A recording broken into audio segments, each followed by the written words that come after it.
Pozdravljeni.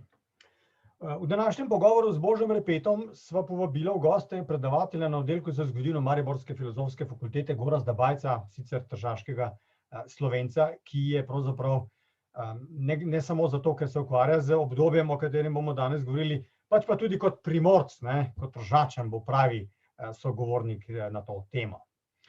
Pogovor bo vodim Bojan Balkovec.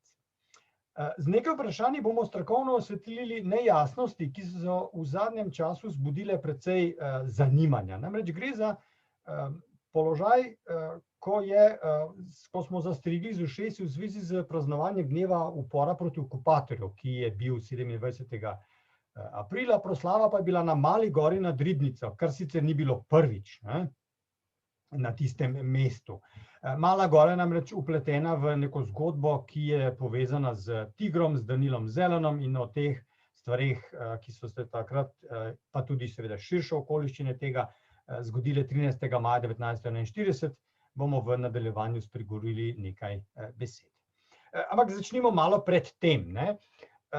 Nekje precej široko razširjeno vedenje ali pa mišljenje, recimo temu tako, da so pač tigrovci prvi borci proti fašizmu. Pa zdaj pravzaprav verjetno niso nujno ravno prvi, tudi med Italijani samimi imamo zagotovo neke skupine, ki so se že precej zgodaj spopadale z fašizmom. Torej, zdaj vprašanje Gorazdu, ali so torej tigrovci res prvi protifašistični borci? Ja, dober dan. V bistvu Tiger tako večkrat prikazujejo, da so se njeni pripadniki te organizacije Tiger borili proti fašizmu, ni nobenega dvoma. Vendar primat, kdo je bil prvi, pripada skupinam protifašistov na več območjih Italije. To so bili tako imenovani ljudski arditi ali pa ljudski jurišniki, v italijanščini arditi del popolo. To so bili aktivni od konca leta 1920, najdlje so se po nekaterih krajih Italije ohranili oziroma jih niso razbili italijanske sile, fašistične sile, do maja 1923. Bili so aktivni tudi v Julijski krajini, tudi v samem Trstu, kjer so bili med njimi tudi nekateri Slovenci, in od teh res vemo izjemno malo, premalo. Večinoma so bili ti ljudski arditi levičarsko usmerjeni, bi lahko rekli zlasti komunistično, čeprav niso spadali neposredno v nobeno stranko. Morda prav zaradi tega zgodovinopisje v Italiji se z njimi ni veliko ukvarjalo, ker v bistvu nobena protifašistična stranka po drugi svetovni vojni si jih ni mogla lastiti, ker pač ti ljudski arditi so bili ena spontana organizacija. To, kot recimo uvodoma, kdo je bil ta prvi oboroženi antifašizem.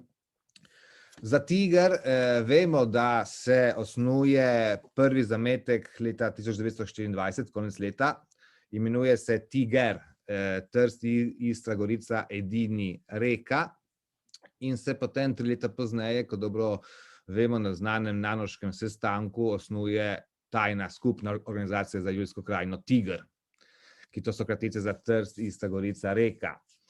Na Tržaškem v Istri so pripadniki trdili, da so pripadali organizaciji, ki se je imenovala Borba.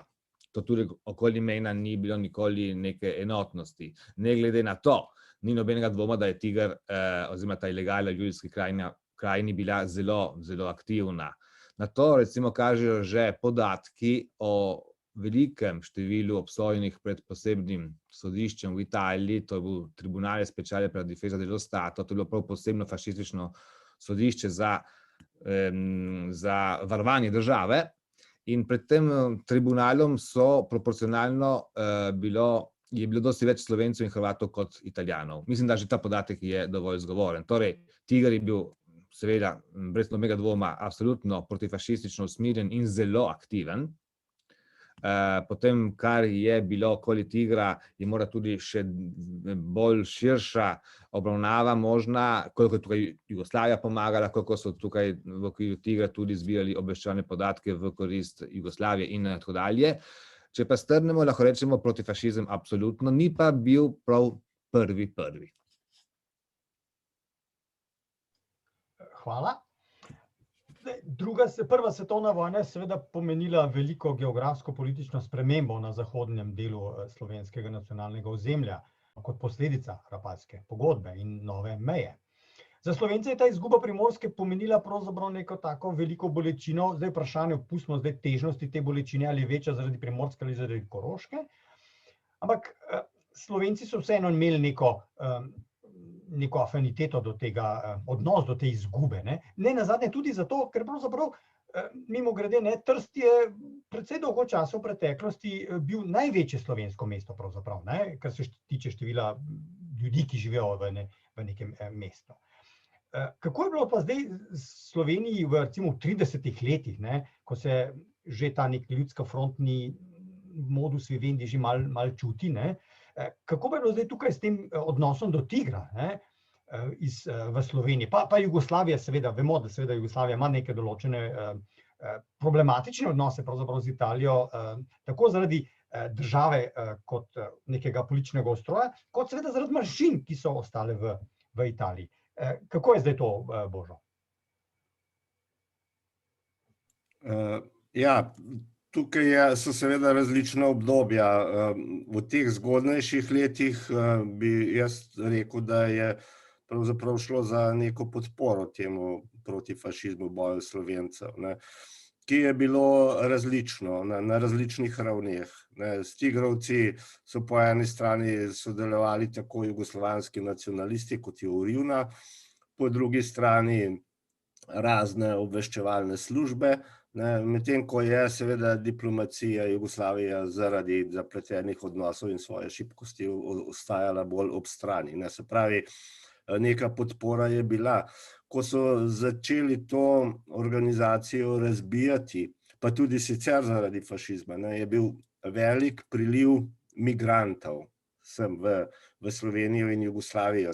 To zgodbo poznamo, ima neke širše razsežnosti in morda velja spomniti tudi, da tisti prostovoljci ob napadu na Jugoslavijo, torej prvi, ki so se pravzaprav hoteli boriti, so bili Primorci. Oni so se organizirali v Soško divizijo in se javili, torej jugoslovanske vojske, samo niso prišli do Zagreba.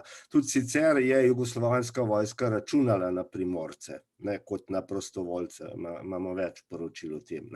To je torej neka splošna slika. Sedaj, kar zadeva pa ta naš del, ožji del, da tako rečem, to so pa pravzaprav, to je pa že obdobje, ko se je druga vojna v Evropi začela, se pravi po 1. septembru 1939, ni pa še prišlo do napada na Jugoslavijo.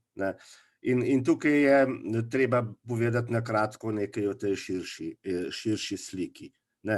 Torej, nemška vojska je do spomladi leta 1940 že imela velik del Evrope, ki ga je praktično dobila brez boja ali pa potem z uspešnim bojem, recimo, ko je pregazila Francijo, pa še predtem Dansko in Norveško in tako naprej.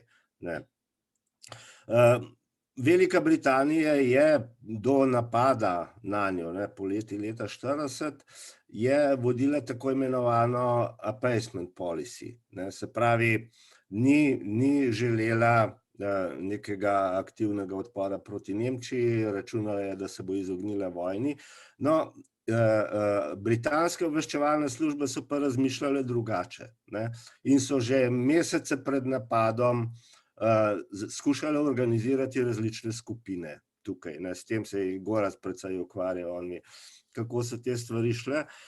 In med drugim so organizirali tudi te skupine v Sloveniji, ki so bile sicer raznorodne. Jaz bom omenil 3. Ena na prvem mestu so gotovo tigrovci, druga je liberalna skupina, ki jo je organiziral Milko Brezigar, sicer član odbora Jutra, liberalnega časopisa, sicer pa zelo skrivnosten možakar, bi lahko rekli. On je med drugim organiziral tudi zastrupitev enega konvoja živine, ki je šla v Nemčijo, kar ni bilo sicer zelo uspešno, zato ker se je to preneslo tudi na slovensko, ne, to slovensko živino, tako mimogrede. No, bila je tudi skupina češka diverzantska skupina in to so Britanci nekako koordinirali, povezovali. Ne. Bistvo je bilo pa, da prekinejo poleg obveščevanja in raznih obveščanja in raznih propagandnih dejavnosti, da prekinejo tranzicijske poti med Italijo in Nemčijo, ker Italija je bila zelo odvisna med drugim od nemškega premoga. Ne.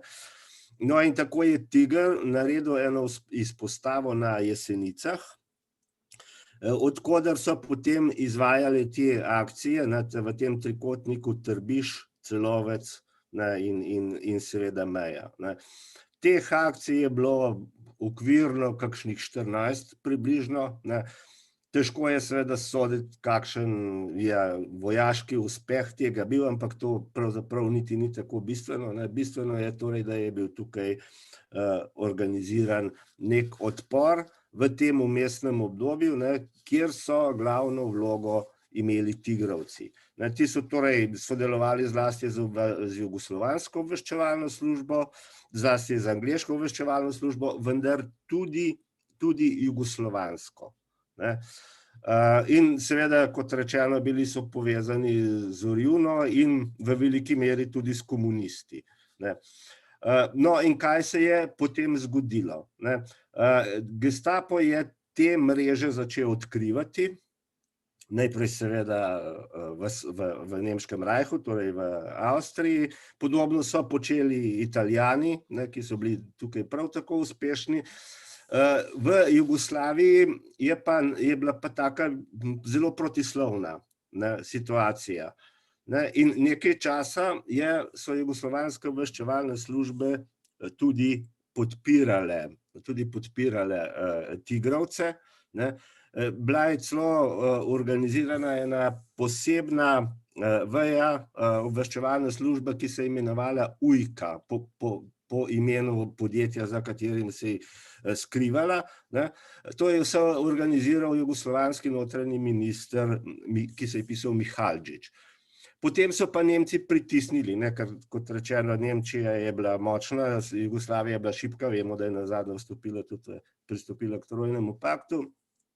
In so dosegli, da so Mihaljića odstavili. Ta skupina, torej ta UJKA, protiobveščevalna skupina, je bila ukinjena. Dovolili so nemškim agentom, da začnejo preiskavo tudi v Jugoslaviji. In tako so torej skupaj z jugoslovanskimi oblastmi in tako so tudi torej te glavne organizatorje odkrili.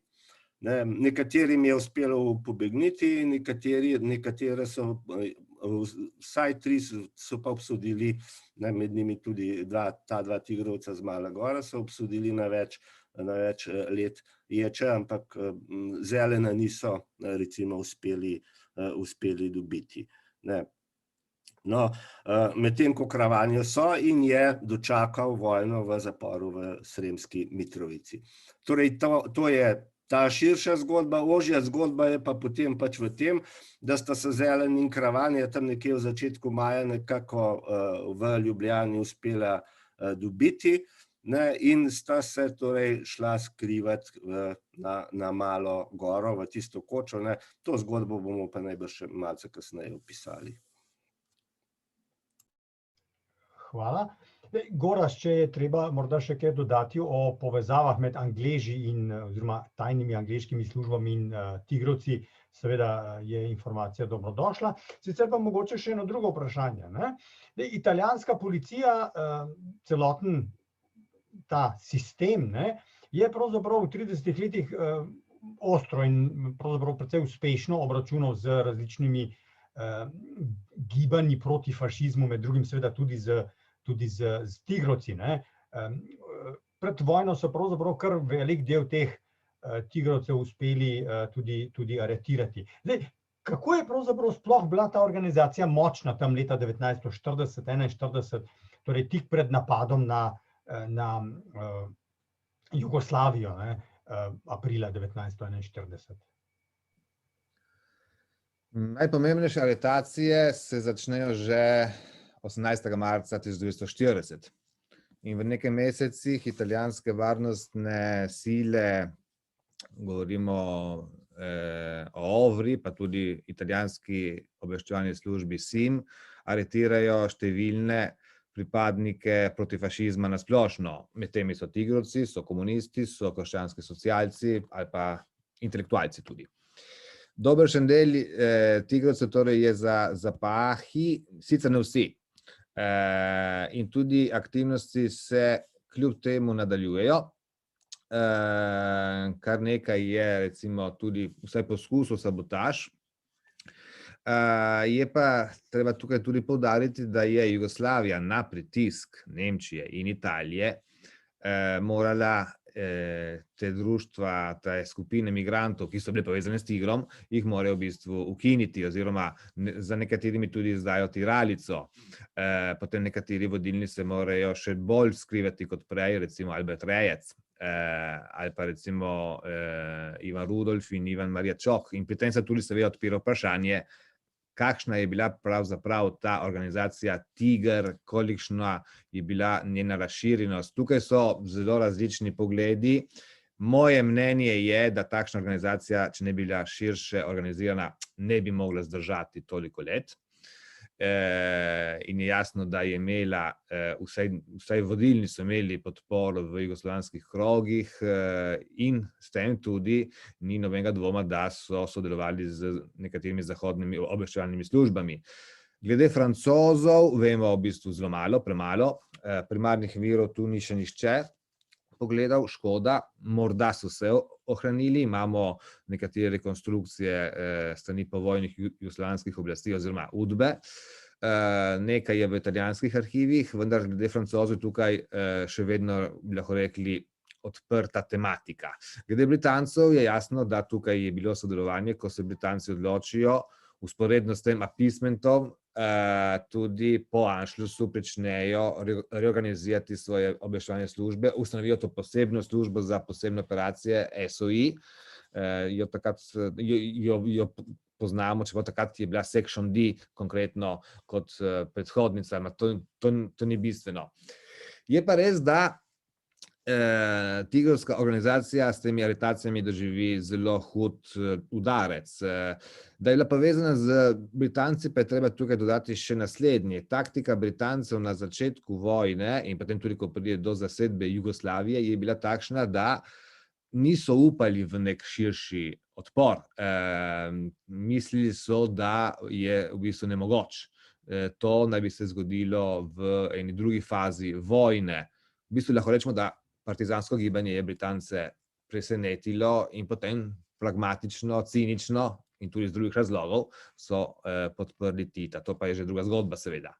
Torej, pred zasedbo Jugoslavije so tigrovci še vedno aktivni kljub tem aretacijam.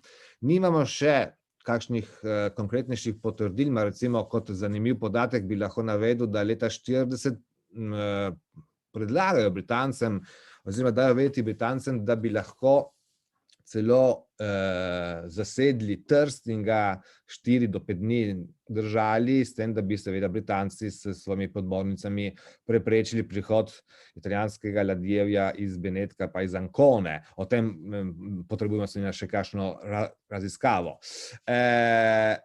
Ko pride do napada in razkosanja, okupacije Jugoslavije aprila 1941, marsikatera skupina, ki je povezana z Britanci še pred vojno, na splošno na Balkanu, je razbita. Kljub temu pa so se nekatere skupine vsaj deloma ohranile, tako je razvidno iz britanskih virov, čeprav tukaj je kar nekaj nejasnosti, govorijo sicer tudi o možnosti nekaterih sabotaž v teh prvih mesecih, je pa ta rekonstrukcija precej zahtevna in nimamo še povsem pojasnjene slike. Lahko pa rečemo naslednje, da aktivnost protifašistična je bila, med temi je bila tudi tole sodelovanje z britanskimi tajnimi službami, v bistvu zelo uspešno in to so Britanci med vojno večkrat potrdili nekaterim Slovencem, predvsem Rudolfu in Ivanu Maričoku.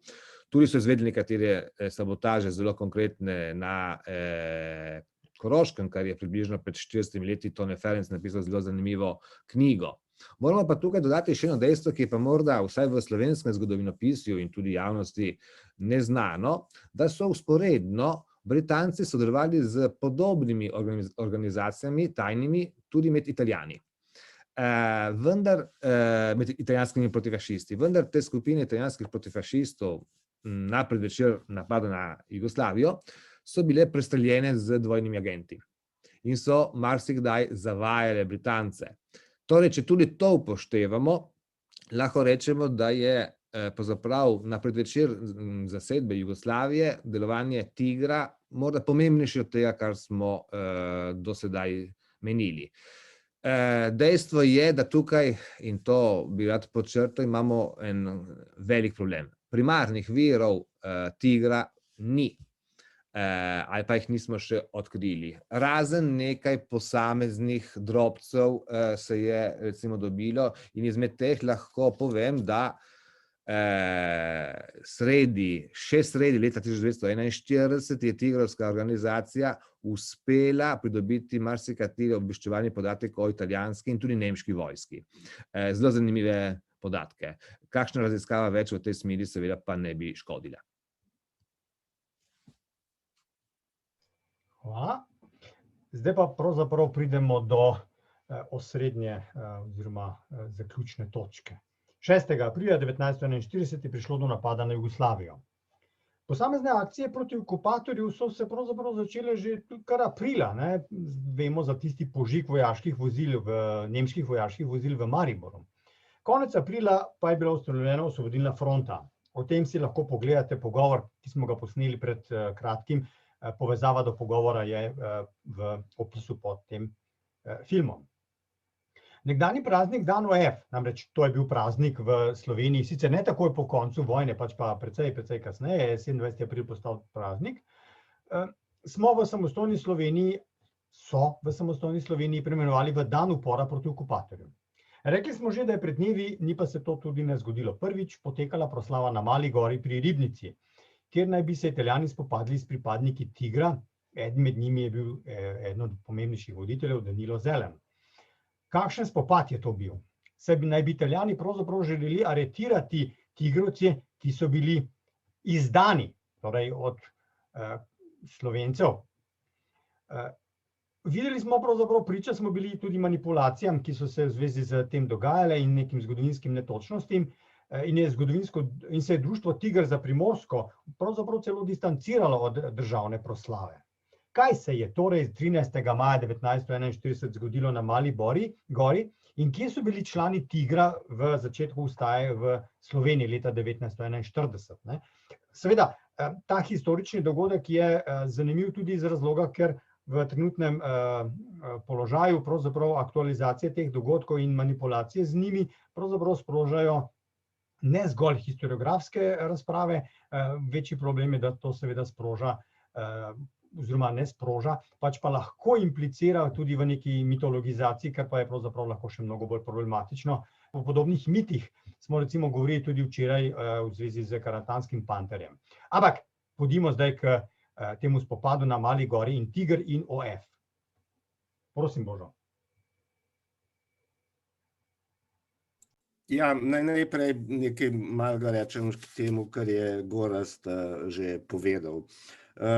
Eno je v francoskih arhivih. Jaz sem se s tem kar nekaj trudil. Problem za to obdobje, francoski arhivi, zlasti arhiv zunanjega ministrstva je zelo dobro urejen, je nov in tako naprej v Kornevu. Ampak problem za vojni in ta predvojni čas je v tem, da so oni dokumentacijo, ko so se Nemci bližali, zažgali. Torej, staro ministrstvo je pravzaprav bilo v dimu, je bilo učrnelo še leta po vojni, ker so cele dneve in ure zažigali gradivo. In jaz mislim, da žal od njih za to temo kaj dosti ne bomo mogli dobiti. Drugo, še o teh akcijah. Jaz sem omenil prej Čehe, torej poleg teh, ki jih je Gorazd naštel, so bili pomembni tukaj tudi Čehi. Te je jugoslovanska policija potem Gestapu izročila. ne, in izročila jih je tudi nekaj drugih. Ne.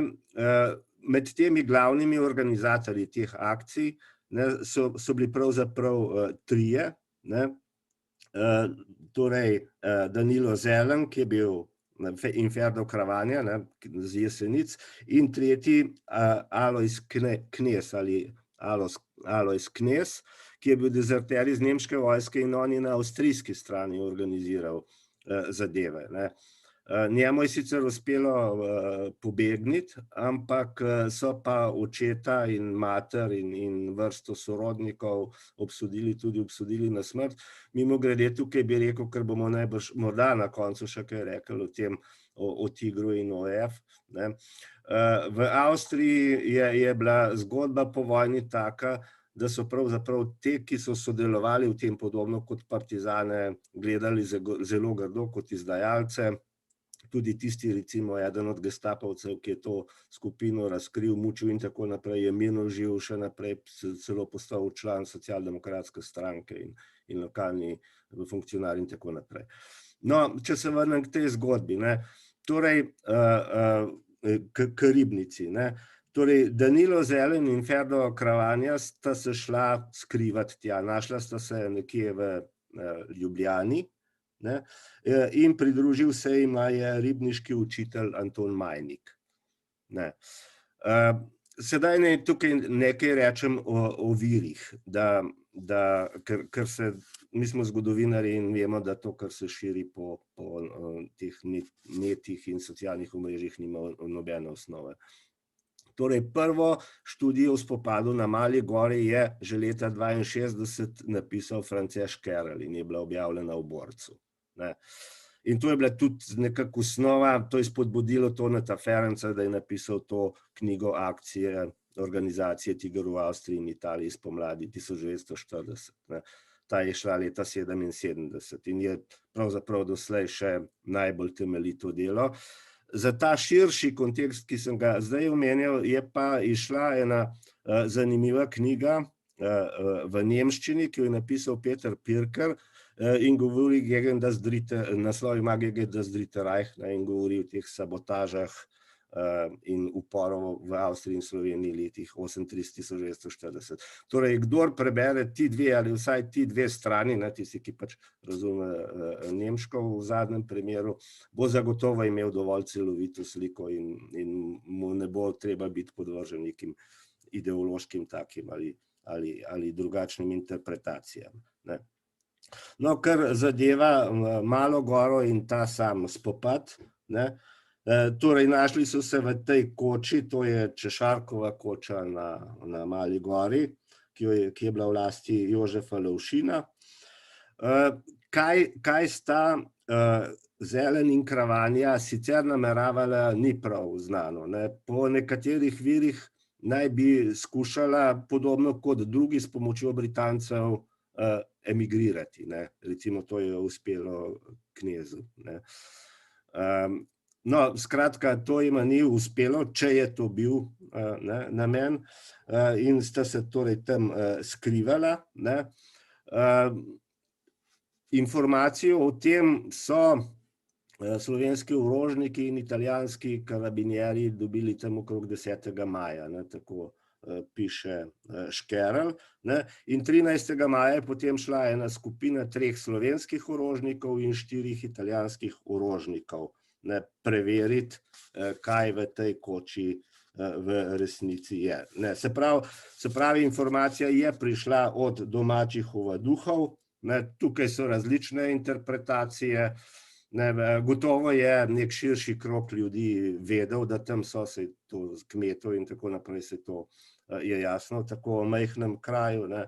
Interpretacije so bile, tudi to navaja Škerl, da naj bi jih izdali za 100 lir v zadnjih letih, kot vemo, ko je ta oster ideološki boj, se to na različne izdajstva, na različne načine preko nekih posrednih pričevanj, ne, recimo skuša pripisati komunistom, ne, to je nek primer Filipa Tekavca, ampak tega, da tukaj so, kot rečeno, neka zelo posredna pričevanja in ni realna osnova v dokumentih. Dejstvo pa je, da Italijani seveda, vemo, kako so funkcionirali, niso mogli kar tako iti tja, ne, in tudi konkretnega imena ni nikjer.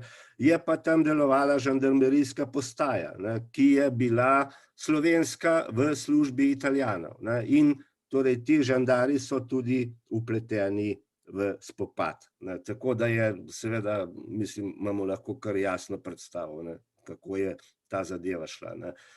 Rečeno neposredno, ne, tako kot so zapisali tudi ti v Tigru, ne, v društvu Tiger, je v bistvu šlo za kolaboracijo, ne. No, torej tukaj se je vnel spopad, v tem imamo nekaj poročil, ne.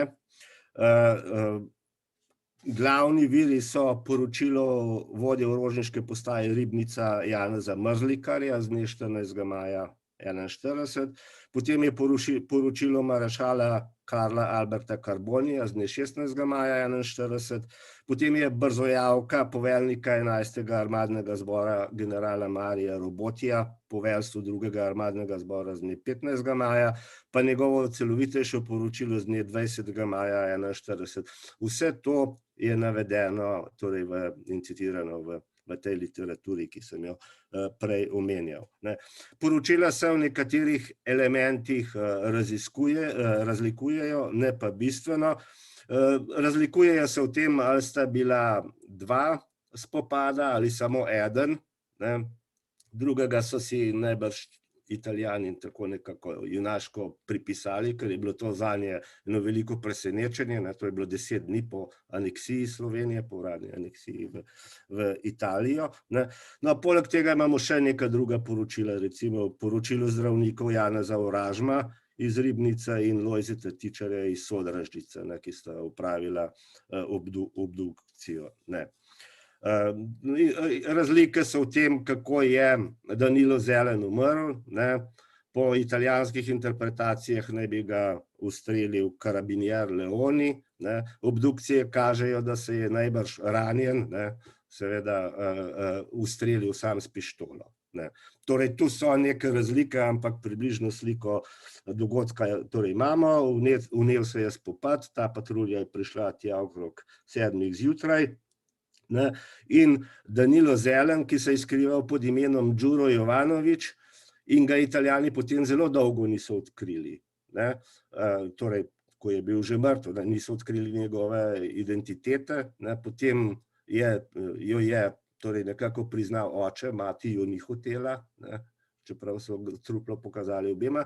Torej, Danilo Zelen je ustrelil prvi, ne, kot rečeno, Đuro Jovanović, kot se je imenoval, ne, in je ranil orožnika Josipa Pišorna, ne. Torej, bistvo te zgodbe je, da je Slovenec Tigrovec ustrelil slovenskega orožnika, ne. To je bistvo te zgodbe, ki, če jo gledamo pač z nekega ožjega stališča. No, Zelen je bil potem torej ubit ali se je ubil sam. Ranjeni Kravanja se je zdravil v Ljubljani več mesecev, od tam ga je potem rešila Osvobodilna fronta, je organizirala njegov pobeg, kljub temu, da je imel enega orožnika v sobi in drugega pod oknom, ne. Majnik je pa uspel pobegniti, tukaj so tudi različne interpretacije, prav dve verziji sta, ne, da je pobegnil takoj, druga pa, da je bil vklenjen, pa je potem uspel pobegniti, no, to sta ti dve, ne. Torej, bistvo vsega je, ne, da tukaj ni šlo za nek organiziran odpor, tukaj je šlo za skupino tigrovcev, ki se je skrivala pred Italijani, ne, da so bile, kot si že povedal, neorganizirane akcije že prej, in da so tudi tigrovci potem vstopili torej v Osvobodilno fronto. Problem, ki je nastal, ne, in tukaj je potem ta ideološki zasuk, ne, problem, ki je nastal, je bil potem v boju za primat. Kdo je to, s čimer smo pravzaprav začeli, ne? Kdo je v slovenskih razmerah prvi borec proti fašizmu, ali so to komunisti, ali so tigrovci, ne? In zato zaradi tega primata, boja za primat, že med vojno tigrovci niso postali ena od skupin Osvobodilne fronte. Ne, oni so, čeprav smo imeli tudi kakšne majhne skupine, ne, vemo, da je bila ministrska skupina sestavljena samo iz 3 ljudi, ne, in tigrovcev pa kot skupino niso vzeli. Ne. Tigrovcev torej kot skupino niso vzeli in so vstopali torej posamično. Ne. Treba je tudi reči, da jih je bilo veliko, jaz bi skoraj upal reči večina, vsaj tistih, ki so bili tukaj, v tesni navezavi z komunisti in so tudi, mnogo jih je postalo komunistov, tudi Ferdo Kravanja, ki vojne nihče od teh ni torej vojne preživel, ampak Ferdo Kravanja je recimo postal eden od organizatorjev komunistične partije, je bil zelo priljubljen na Primorskem. Se pravi, to je bistvo te zgodbe. To je neko dejanje, neka dejavnost, sploh v tem širšem kontekstu, ki smo jo sedaj opisali, ki je vredna nekega zelo velikega spoštovanja, zagotovo, v tistih časih, še preden je bila napadena Jugoslavija, pa tudi potem, upirati se je bilo nekaj res izjemnega, to je jasno pomenilo, to je vedel bolj ali manj vsak zase, da bo težko preživel, če sploh bo. In to vse treba imeti z nekim velikim spoštovanjem, samo ne moramo pa to in bistvo teh ideoloških polemik in tudi raznih predlogov za spremembo praznika je v tem, da bi tigrovce zamenjali z Osvobodilno fronto, tega pa seveda zgodovinskega stališča preprosto ni mogoče, ker pač Tiger je narodno-revolucionarna organizacija, tista revolucionarna se šteje v narodnem smislu, čeprav jaz mislim, da se lahko šteje tudi v socialnem smislu, in zaradi te narodnosti je za pač del političnih sil v Sloveniji bolj sprejemljiva kot komunisti, ki so organizirali Osvobodilno fronto. Morda pred zadnjim vprašanjem še eno krajše vprašanje za oba. Oziroma najprej za Gorazda, zadnje bo pa za oba. Za Gorazda morda vprašanje, kako je zdaj s položajem Tigra v Italiji kot organizacije v primerjavi recimo z položajem, kot ga imajo bazoviške žrtve recimo. Bazoviške žrtve so še vedno tretirane kot teroristi, ne pa kot neki borci za boljšo bodočnost ali vsaj borci proti fašizmu ali kaj takega. Kako pa Tiger kot organizacija? Je približno v istem statusu? Bi lahko rekli, ja, čeprav treba tudi reči, da ravno veliko se ne ukvarjajo z njo zgodovinarji iz več razlogov. Prvi razlog je tale nepoznavanje pri skoraj vseh italijanskih zgodovinarjih, tudi tistih, ki se ukvarjajo s temi tematikami, nepoznavanje jezika. To je dejstvo. Razen redkih izjem. S Tigrom se niso kaj ukvarjali, večinoma, kar poznajo v Italiji, so zadeve prevedene v italijanščino, predvsem ključne pač razprave Milice Kacimo-Hinc, ki je seveda opravila zelo pomembno delo glede tega. Tu bi lahko še rekli, da je res obtoženi in obsojeni na prvem tržaškem procesu leta 1930, poznamo jih bazoviške žrtve, to so tisti 4, ki so jih ustrelili bazovici, vendar proces je bil tudi širši. Ti niso doživeli še nobene rehabilitacije, medtem ko tisti, ki so bili obsojeni na drugem tržaškem procesu, in to so tisti, ki so bili aretirani od spomladi leta 1940 dalje. Tu je leta 1971 v bistvu prišlo do vsaj delne, bi lahko rekel, rehabilitacije. Drugi tržaški proces ni tako problematičen. Prvi je še vedno, je pa treba tudi reči, prvi tržaški proces se je odvijal v času, ko ni bilo vojne, vsaj formalne vojne. Drugi tržaški proces pa je že druga svetovna vojna in tudi že Jugoslavija zasedena. To je tudi ena bistvena razlika. Lahko rečemo pa še nekaj, tisto, kar sem prej omenil, je ena siva lisa čeprav obstaja nekaj literature, je pa ta siva lisa teh italijanskih skupin, ki so bile nekatere protifašistične iskrene, vendar je uspelo italijanskim službam v bistvu ugnezditi noter nekaj dvojnih agentov in so kar nekaj časa zavajali Britance. Pravzaprav nekateri zavajajo Britance še 2 leti, do septembra leta 1943. To je dosti manj znana zgodba.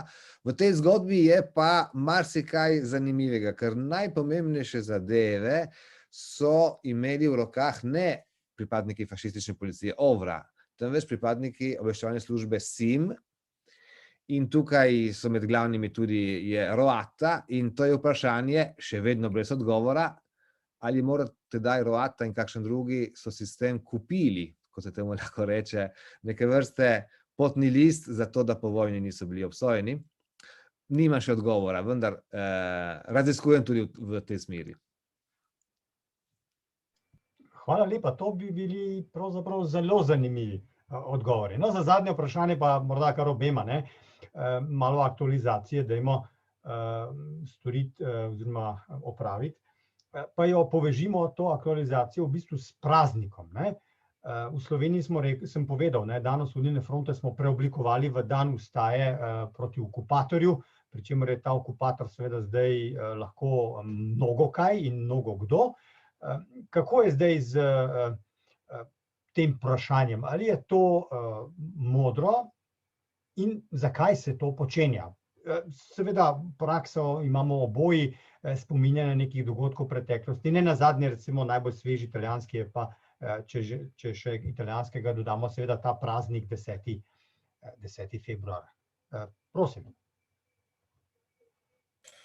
Ja, jaz bi rekel, da samo preimenovanje ni prineslo kakšne spremembe. Prej je bil to dan Osvobodilne fronte, ki je vezan na neko konkretno organizacijo, sedaj je to dan upora proti okupatorju. Oboje pravzaprav izraža neko vsebino. Tisto, kar so ideološke dileme in za kogar so pač te dileme, je seveda vloga komunistov. Torej je to vmesno obdobje med 27. oziroma 26. aprilom in 22. junijem, ko ima osvobodilna vloga dvojni značaj, protiimperialistični in hkrati narodno-osvobodilni, ker gre hkrati za priprave na odpor, ampak in tudi propagando in tako naprej, skratka v neki pasivni fazi, ampak z mislijo na oborožen odpor. Treba je vedeti tudi to, da je situacija po različnih slovenskih pokrajinah različna. Vemo, da imamo 4 okupacijske sisteme, več kot 700 kilometrov okupacijskih meja, da informacije potujejo počasi in da se marsikje odločajo samostojno. Recimo na Gorenjskem se je tam nad Bohinjsko Belo zbrala skupina komunistov, še preden je bila ustanovljena Osvobodilna fronta in začela priprava na odpor. V glavnem je šlo za španske borce, ki so vedeli, da bo ta vojna dolga, da to ni nekaj, kar bo kar tako končano. Vemo, da imamo recimo slavistično skupino na Filozofski fakulteti, ki se prav tako samoiniciativno organizira in se kasneje pridruži Osvobodilni fronti. Univerza nasploh je bila izrazito, čeprav so jo skušali tudi razdeliti, podobno kot nas skušajo deliti danes, ampak univerza sploh je bila izrazito odporniško naravnana. Torej imamo več teh stvari, ki pa so seveda v funkciji priprave na oborožen odpor in to je vidno tudi iz pričevanj, že na ustanovnem sestanku so to vedeli, da so se odločili pravzaprav za to. In to je tudi tisto, o čemer je govoril Gorazd, torej zahodne zaveznike je to presenetilo. Oni so mislili, da bo tukaj vsa stvar potekala torej na podobni ravni kot druge po Evropi, nekih gverilskih organizacij, obveščevalnih skupin in podobno s podporo Britancov. Tako se je pa razvilo neko resno odporniško gibanje. In rekel bi še to, ker tukaj se tudi kar naprej neka, ne moram reči drugače kot podtikanja. Res je, da je ta Osvobodilna fronta, ki se je najprej imenovala Osvobodilna fronta, je bila torej tudi protiimperialistično usmerjena zaradi politike Kominterne. Ampak absolutno nobenega dvoma ni, če to bereš analitično in stvari gledaš analitično kot zgodovinar, da je bila tukaj pomembna distinkcija med tem, čemu so rekli zahodni imperializem, torej češki, torej angleški in francoski, in nacistično Nemčijo. Nacistična Nemčija in tudi fašistična Italija sta bili glavni nevarnosti. To je tudi osrednje pravzaprav gibalo vseh civilno-družbenih organizacij in gibanj, znanih pod imenom Ljudska fronta, ki se organizirajo v drugi polovici 30 let, nekaj pa že prej tudi. Jaz bi k temu dodal, kar je Božo povedal, eno dejstvo, ki se ga pravzaprav premalo zaveda, ko se skuša razglabljati na takšen način zgodovino, kjer se ne gleda, ki pač jo je treba gledati neideološko. Zadnjega marca 1939 Francozi in Britanci dajo garancijo Poljski za njeno nedotakljivost. In na podlagi tega 3. septembra leta 1939 tudi napovejo vojno Nemčiji, ker je izvedla agresijo na Poljsko. 2 tedna pozneje, ko začne agresijo Sovjetska zveza na Poljsko, ne napovedo vojne Sovjetski zvezi, Britanci in Francozi. Niso želeli odpreti še nove fronte, to je jasno. Pa vendar, že tedaj je jasno, da tudi med bodočimi skupnimi zavezniki, kdo je sovražnik številka 1. Kdo je tisti, ki ga je treba skupno premagati. In to je bil nacizem in fašizem. To dejstvo je eno izmed največjih dejstev na začetku druge svetovne vojne, ki se ga večkrat pozablja. Drugo, glede teh spomenikov, oziroma spominskih dnevov, spomenikov in tako dalje, to ni čisto tematika, s katero se jaz direktno ukvarjam. Vidim pa, da je vedno več tega, da je treba tudi v to ugrizniti. Namreč, ko je govora o spominskih dnevih, je vedno neka politična odločitev, ker je politika, ki tole v bistvu potem izglasuje. Lahko tudi strani stroke, kakšen recimo predlog.